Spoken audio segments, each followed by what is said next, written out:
number on this road? 200? Are there really 200 houses on this road? It's not a place to come with a Ferrari, that's for sure. Yeah.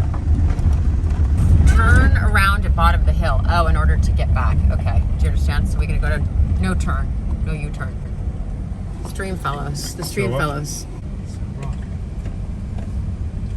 This is where you came in and parked. So you can see that it has a lot of riverfront. Yeah.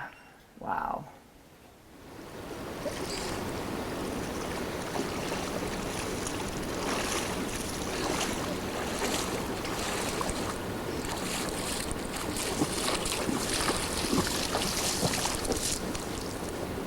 I'm going to show you something that is one of my favorite things about this house. I don't know, have you guys ever seen Swiss Family Robinson? Or read the story? In the Disney version, they build a tree house. And one of the things I saw as a little kid that I always really liked, I've added to this, roof doors. So we can lay in bed and see the stars at night. And yet if it starts to rain or something, we just close them up. Very simple, and they don't leak. And it just makes it a fun place, you know, just enjoy the view. And because we have, you know, really nice clear skies out here. So, and then when I built this whole original house, I built it all with hand tools. I had to carry all the wood down from up top, and then I'd cut all the boards with a handsaw. So it took a lot of work. When I was first starting this, it's like, well, hey, there's no manual. You know, nobody knows. There's no textbook. So how do we figure it out? Because I just moved here from the city. You know, I didn't know all these things. This is a wood-fired hot tub. I built my original one about 30, 40 years ago. So basically it's a very simple kind of a cannibal pot, you know, stew pot. I burn up a lot of my burnable garbage, branches, half-rotten stuff. It all goes in here. So what happens with the ashes? You use them after? Yeah. So especially if I end up with a bunch of black charcoal, charcoal becomes what we call biochar. And so all that goes in the gardens. I just take the ash and I spread it over all my gardens because it has nutrients in it. So this is my third generation hot tub now that I've been here for 45 years. But that was a huge step up for me because up until that time, if I wanted to take a bath, I had to run down the river and jump in the river. Let's go on out there. How's it going, Dad? Go on in. And she goes for a cannonball. All right. I originally just started out just wanting to have a little homestead for me and eventually my family. This is where you sleep. Here is the top bunk, and then down here is a fold-out bed. Here is our nice sink, our nice table with tree stumps for chairs, the children's table. This outdoor kitchen, it's probably the kitchen with the best views I've ever seen.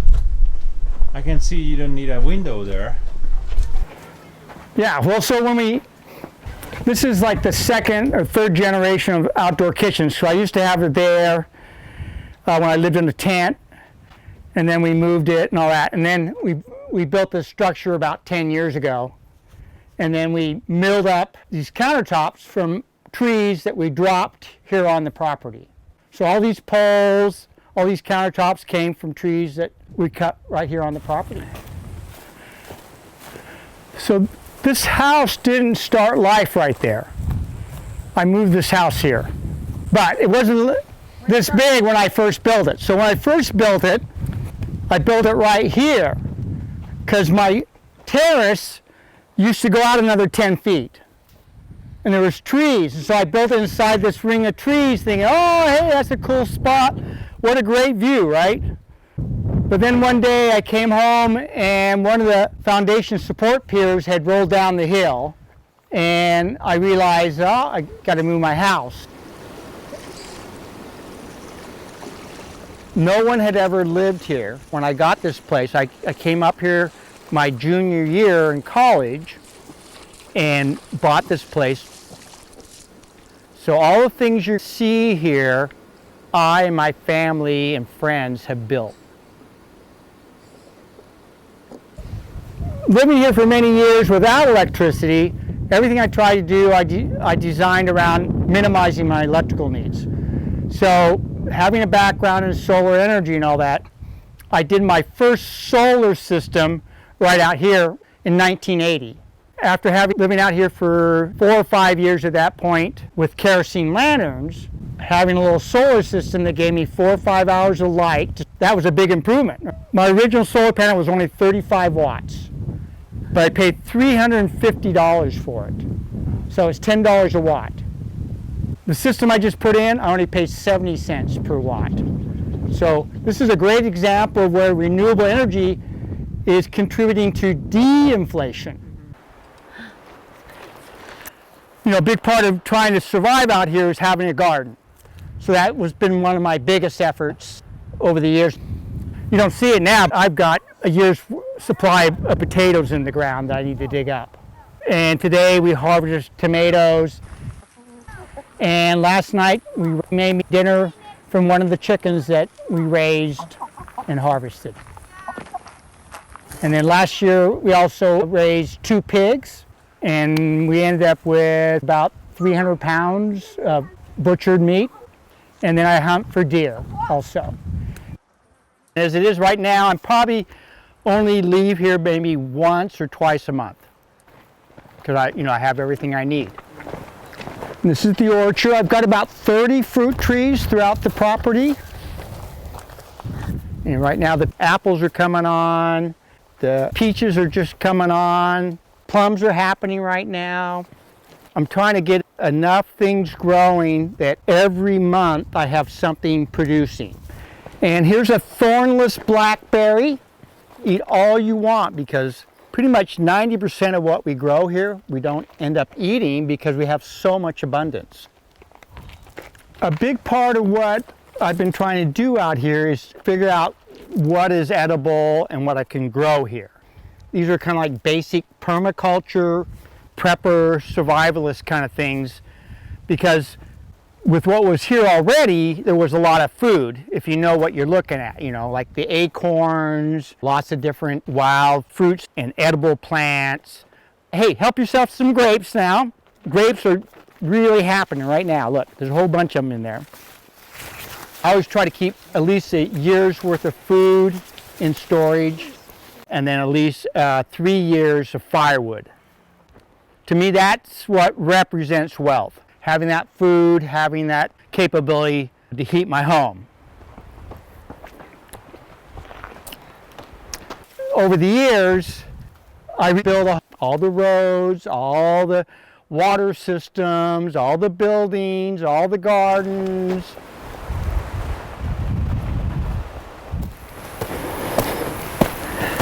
Not an easy road to build.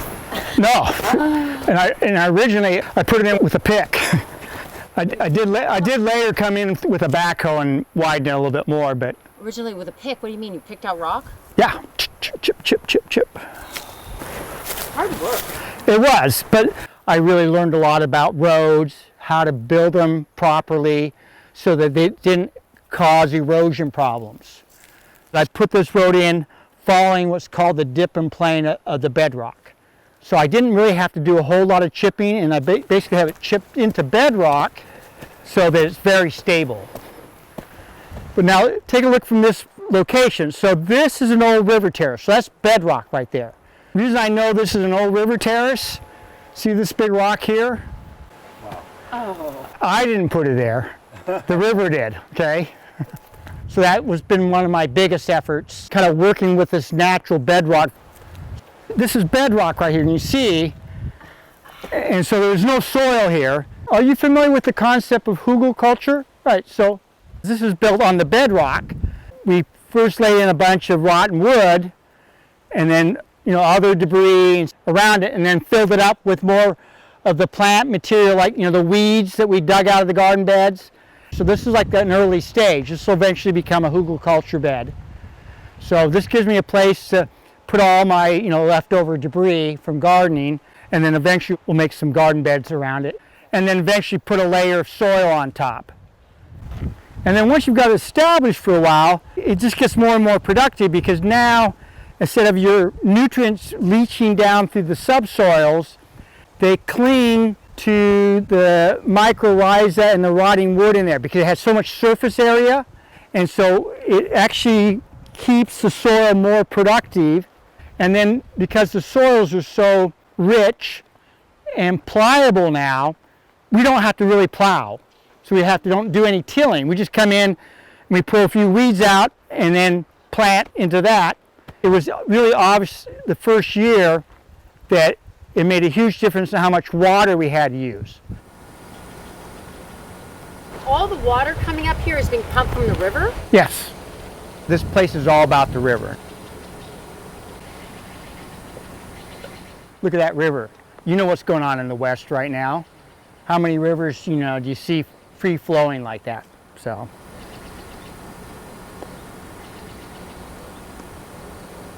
It's the South Fork of the Trinity River, and it's the longest undammed river left in California. And there's only like 8 of them. That's how precious it is. And that's why I say this property is all about the river, because that's what brought me here, and it's what really makes me wealthy.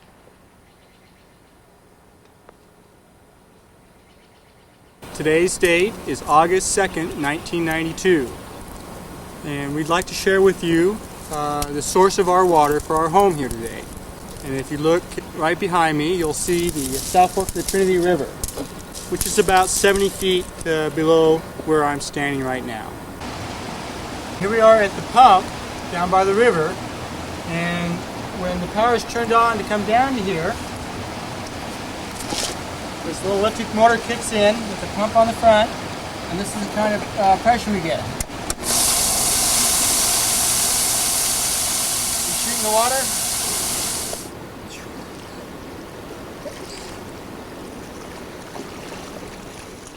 Growing up, living on a river, I saw how wonderful it was and how it was so essential to our gardens and orchards.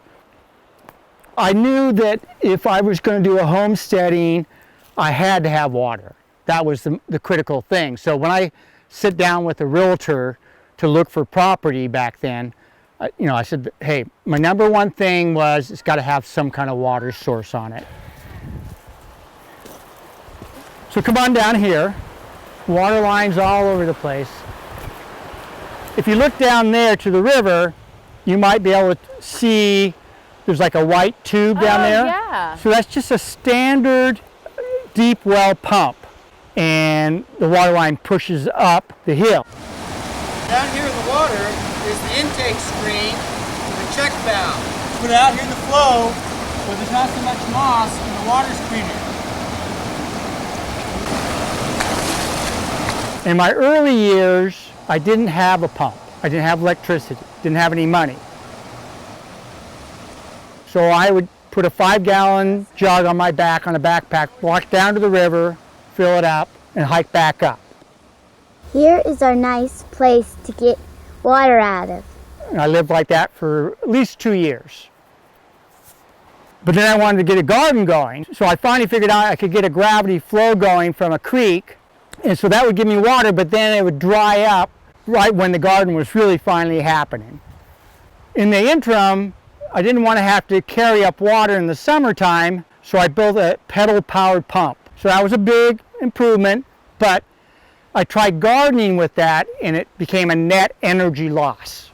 I decided, okay, maybe I should go ahead and hook up to the grid so I can pump my water. And it goes up the hill. All right, here we are up at the water tank. The pump has pushed it up 150 feet into the top of the green tank. And this is where I have my tanks up here at the upper part of the property. So you have to pump the water all the way. From down here, right here, all the way up to there. To the highest point, so gravity helps you afterwards. Yeah, yeah. And to get it there, we have to run power down to the pump. And here's our first switch station. When I throw this switch up like this, it's a double 40 amp switch that turns on the pump down there. So then it comes over here and it goes up this 2-inch white line, and that's going all the way up to a couple tanks way at the upper part of the property. It's about 180 foot of lift, and I'm probably pumping around 4,000 or 5,000 gallons a day during a 6-hour period during what I call my solar day.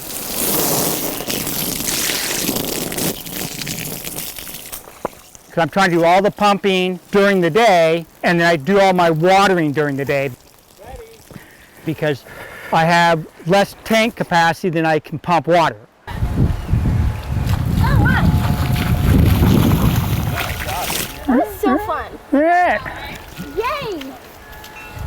When I put the solar system in, I'm pumping more water than I used to pump because I've got the system set up on a timer that I wait until I get enough sunlight on here to start pumping water, and then the irrigation systems come on after that.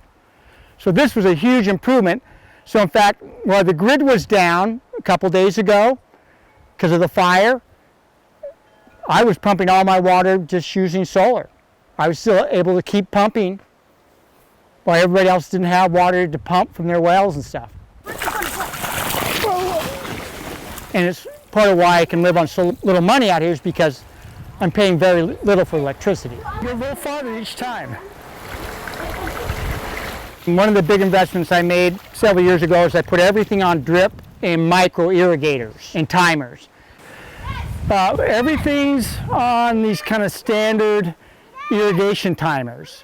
It's the same kind of stuff you see in most residential homes.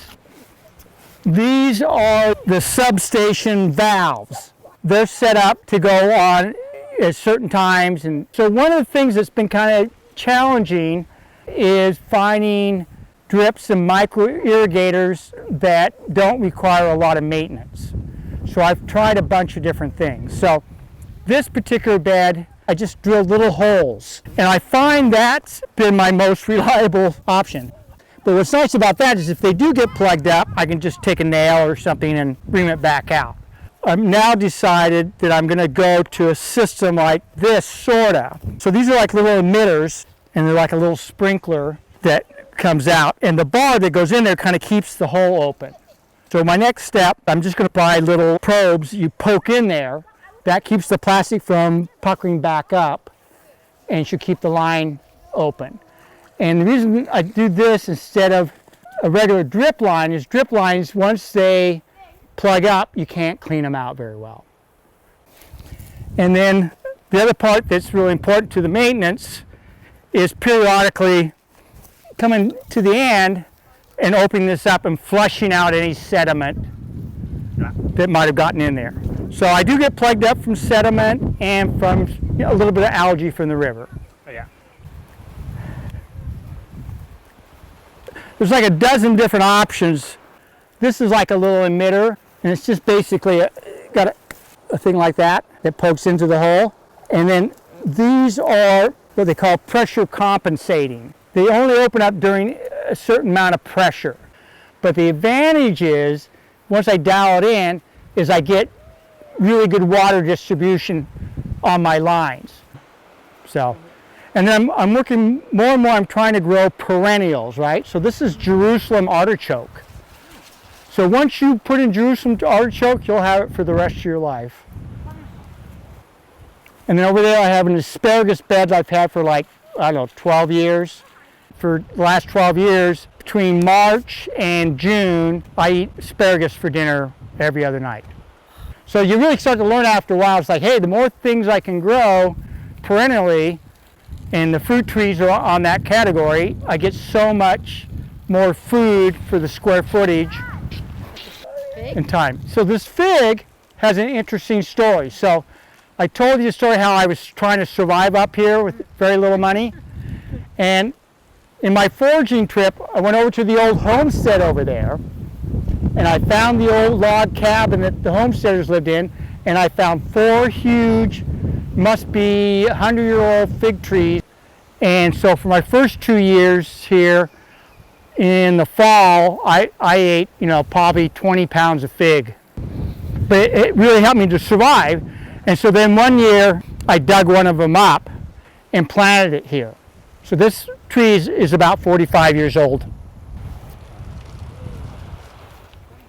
And I'm doing all my water is being pumped by these solar panels right now. And I'm pumping enough water that I can grow this lawn, this garden here, my pyramid garden, my orchard, and that big garden up top is all being served by the solar powered water pump. You need to get your plants going as soon as you can in the springtime. And I built this for just very little money because these are all recycled windows I got from job sites. And that was one of the most important things I've ever done here, because that meant we could get our plants started like at least 2 months early. And that really helped to improve our food production. Everything I've built here, I did on what I call the pay-as-you-go plan. So I've just paid cash. And so it's meant that, I could only do a little bit each month or each year as I could afford to do it. And that's why now I'm 68 and I'm still working on my houses. And when I got this place, I came up here my junior year in college and bought this place. Affordable? Yeah, back then I paid $11,000. I did $2,000 down, $150 a month mortgage payments. And now it's paid off. Yeah, I paid it off a long time ago. And as you can start to see, I've built a lot of buildings. I have about 10 people living here. That's what I call the Grand View cabin. I have a single mother living in there. So this was the second home I built. This is my house down here. So this is the Octagon. So this next house is the biggest place on the property, and we built that about 12 years ago. But as you can see, we've terraced over the years, and all these rocks we've stacked. I've got about 16 terraces that we've built. About half the rocks came out of the ground and half came up from the river. Tremendous amount of work to be able to do this. I had a nice young couple that were like my caretakers while I was off sailing around the Pacific, and they were the major ones that did most of the rock stacking. He was really into rock stacking. So, but you can see we've built a nice, comfortable place. I've got 4 people living in there right now. And you charge rent? I do. Yeah, so what I've done over the years, because coming from having been a young, struggling, survivalist kind of guy, is that I never had much money. So for years, I didn't charge anybody rent. I would just let them work off their rent by working hours. So my deal was, if you lived here, you had to put in an hour a day on average. And then what was great is that all the things we did improved their life here. This is our sweat lodge where we can have a nice hot steam bath. And then that way I didn't need much money, they didn't need much money. They could see the fruits of their labor, that hey, I'm making this place nicer for me. The thing that makes me wealthy is I have no debt. If you just looked at my income, because I don't charge people much for rent and all that, I'm considered impoverished for my age group. But look what I have. And I have no debt, and my overhead operational costs are so low that it's not a problem. I'm very wealthy in that sense. This is one of my current projects. This is what I call the Hobbit House. So I've always wanted to have an underground house, because if you put your house under the ground, it stays cool in the summertime and warm in the wintertime. But because I'm at Bedrock here, digging it down was not, an option. And I just so happened I got this little Quonset hut for $3,000 and put that up. You know, initially it was a shed, and then I've enclosed it, and now I'm in the process of burying it. What I'm doing here is I'm trying to build up what they call a vertical garden bed. And so I'm filling it in. So first I put a plastic layer on so I don't get any moisture right up against this galvanized steel. And then I put this mat on to help protect the plastic from the sun. And then I came in and did some horizontal and vertical supports so I can kind of create these little stepped shelves. But they're not enough. So especially on this steep part, I'm slowly building this out. I'll grab a truckload of compost and I'll throw it on there. It's just going to take a while, but it's totally functional already. And you see how warm it is right now? But come take a look. Oh yeah, it's nice in here. And you can feel the difference how cool it is in here. Wow. Great. The earth keeps the direct heat off. 'Cause before I insulated this and put the earth on it, this was like a little tin oven. So this is basically 10 by 17. And it's got everything you need. And all this stuff is made from recycled, donated materials. So you know, you got what you need to shower. I've got a tankless water heater, so it only runs when you're actually taking a shower, so it takes very little energy. When I went to finish this out, I took little thin strips of redwood and created ribs on the protrusion parts, and I just wedged them in. So I didn't have to make any penetrations into the steel. And then I had these like 1.5 inch ribs every like 1.5 foot, whatever the spacing is. So I'd have something I could nail into without going through the metal, so I wouldn't get any leaks. The Octagon originally started off as a geodesic dome. My wife and I were living in just the center part of it. Then we realized, hey, we need another little room for a kitchen, and it didn't fit very well. So I pulled the geodesic dome off the platform and built the Octagon. And over the years, I've added on around it. For example, I just finished my solarium front here about 4 years ago. It's like a greenhouse, so I can do some starts in here also, and it's what we call passive solar design. I get shade from the trees in the summertime, but because the trees are deciduous, they drop their leaves. In the wintertime, then I get direct sunlight in here, and then my floor is a thermal mass with an insulation underneath it, so the floor heats up, and the heat doesn't get lost into the ground, but radiates into the solarium and into the house. So it can be 30 degrees out there in the morning. I come in here and it's 50 degrees. Okay. Now, the other part of this, you want to come in this way instead? You're welcome to. So you run the potential of overheating a house with a solarium. So that's why I had the deciduous trees. And I'm also capable of closing off the rest of the house with these doors. So that's the other thing. I want to be like 70 degrees in here. So in the wintertime, if I run my stove, I close these doors. That way it's easy to heat up the interior of the house. I don't need this to be 70 degrees. But I find that just the solar part works great. And then I also built in a rocket stove into the floor. And the stovepipe goes all the way over here and up this stovepipe. So when I run that stove, it heats up the floor and will keep the solarium warm all night long. And if you know a little bit about rocket stoves, they burn super hot, need very little wood to make it work. Part of the design is it gets warm here in the summertime. And so what I do at nighttime is I open up the house and I get cooling breezes through the house. That drops the temperature of the thermal mass of the house. Then in the morning I close it up. And did you just feel the breeze when I open those windows?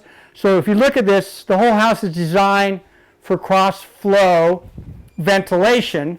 So in the late afternoon, it can literally be 100 degrees outside, but I get this nice breeze every afternoon coming up from the river, and it just cools everything down. It makes it comfortable, and so I don't need air conditioning.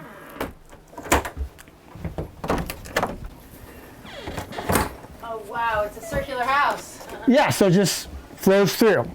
Very simple. Now the only drawback I've found with opening the house at night and doing this is the bats come in. But the bats are good.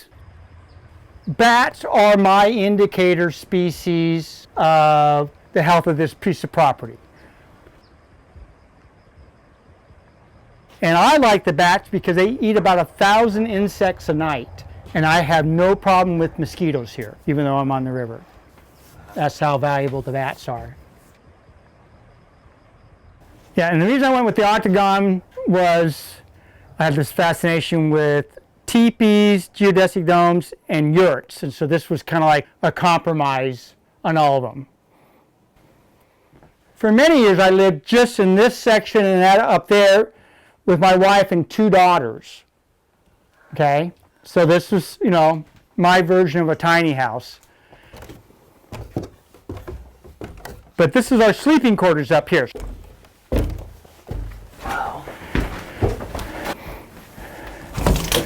I wanted to keep my view of the river, but I also need, you know, to get the cross ventilation. And then in the wintertime, what I'll do is I have a little trap door I can pull over that opening, and I have insulated curtains so I can put up so that I can keep the heat down below, because otherwise all the heat would come up here and it's too hot. So I can make it pleasant here and much easier heat my house down below, but yet I still have this beautiful view.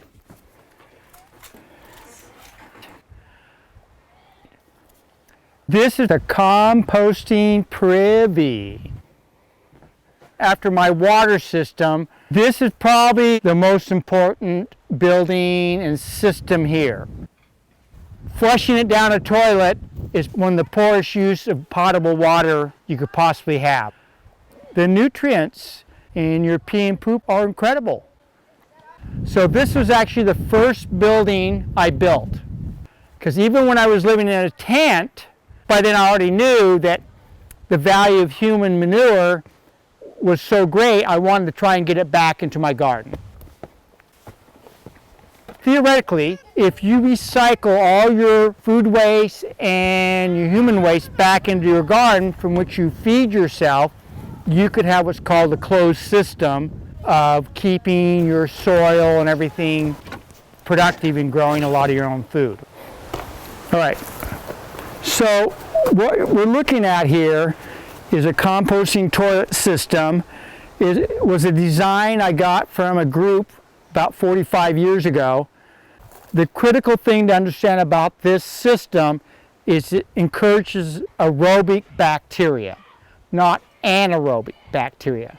So the whole system's designed to have good airflow. So that's why you see on my door here, I got a screen, keeps the insects and flies out.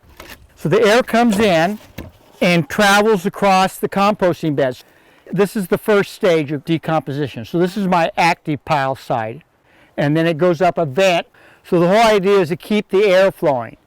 And as you've noticed, it's not really stinky, not like an outhouse.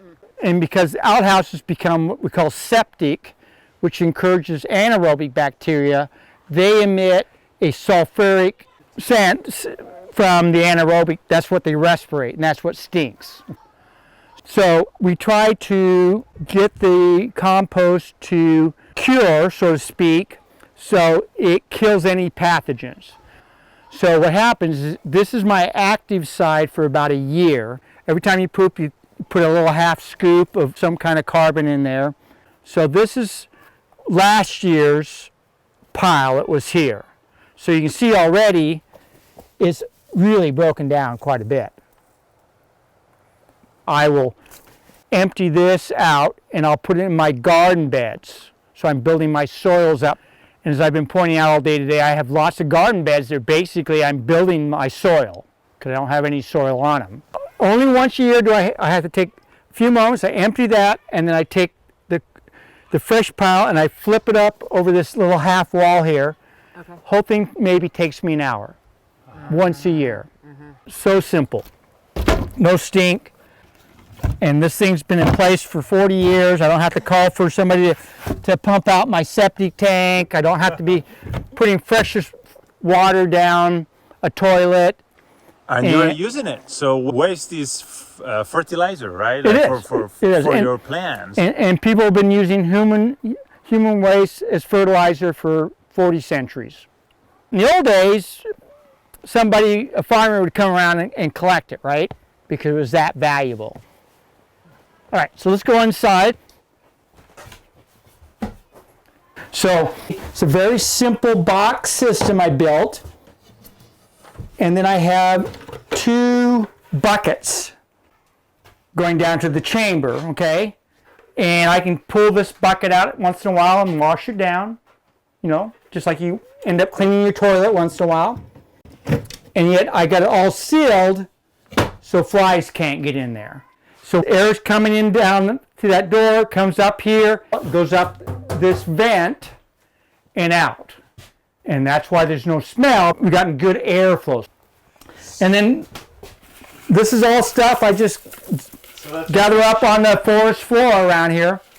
I've got sawdust from my mill, my chainsawing, just to make extra sure it's safe when I put it in a garden or a fruit tree hole. I don't plant like root crops in it, just as an extra precaution. So then you got another year or so. What are all the batteries for? Yeah. So this is part of my solar system. These are just standard golf cart 6-volt batteries. And this has turned out to be the best, most cost-effective solution for storing battery energy. Why? One is well-proven technology. So lead-acid batteries have been around for over 100 years. They're the highest recycling rate of any man-made substance. I can take these batteries to any auto shop, any auto parts place, and they will recycle them for me. I got these batteries $100 a piece, okay? These are all wired in series. These are all 6-volt batteries, so they go positive, negative, and create 48 volt system. And so what I have here is 2 banks. So I have a bank behind the door and I have a bank here. And this adds up to about 10 kilowatt hours of battery storage. That cost me about $1,000. Right. If I had bought a lithium ion battery bank, it probably would have cost me $7,000. And what's cool about this is I have 2 arrays, and so each one works independently, but then they get combined here. I can also turn on my generator up there. I have a 250-gallon propane tank on that, and that one tank will get me by for a month. And the generator can run power through here and recharge my batteries. So I can be pumping my water, running my refrigerator down here, and running the refrigerators and freezers in the other houses off of this. And I typically on a given day generate an extra 10 or more kilowatt hours that I put back into the grid. And what I need to pump all that water and run all these things. So I keep this open on these 100-degree days so I can get more good airflow. You know, electronics don't like to overheat.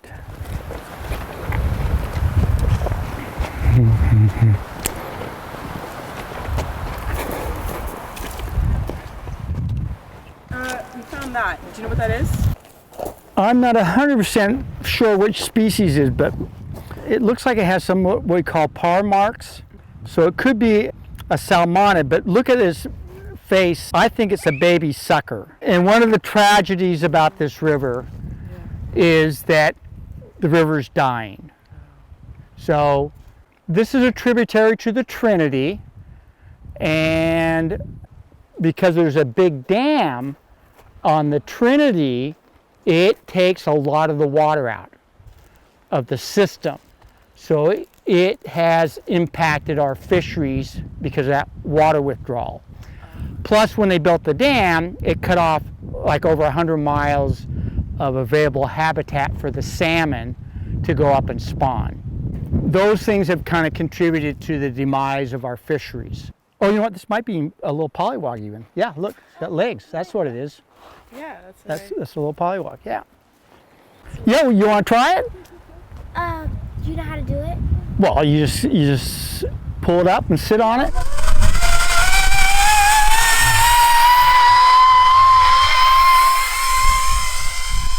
Living outdoors all the time really makes you strong and hardy.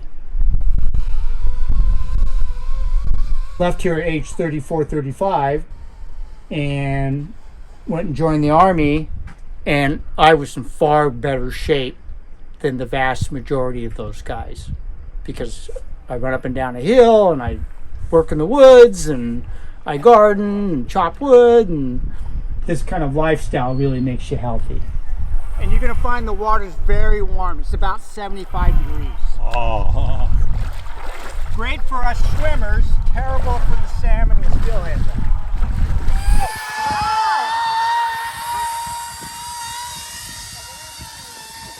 What did you call this place? I basically call it my version of Never Never Land, where lost boys and girls don't ever have to fully grow up, and Ooh!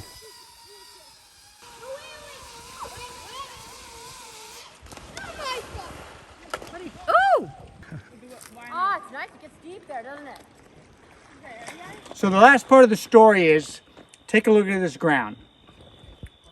See what we're standing on? It's like concrete, because we've been driving on it for 45 years. We've packed it all down. Much of this garden looked like this 2 years ago. Oh, wow. So this is what we call regenerative agriculture. So we're bringing the soils back alive and making them productive again. So they're into a no-till, using what they call indigenous microorganisms. Yeah. They create these composting teas, sprays. And then last year we raised pigs in here. So that was part of it. And then we brought in the pigs, and then we created these little paddocks that we could leave the pigs in. So the pigs were eating up all the old vegetable stalks and cleaning it out, and then we kind of moved them around the whole garden, and so they ended up totally cleaning out the garden, and by doing that they also gained about 100 pounds each. And the pigs were really great because they like to root things up, and they totally had this garden totally clear, and they pee and poop everywhere. So it was kind of neat. We got a whole bunch of pig meat that was really good quality, organic, humanely grown, and they prepped our whole garden bed, and look how well it did this year. No needed for any tilling at all.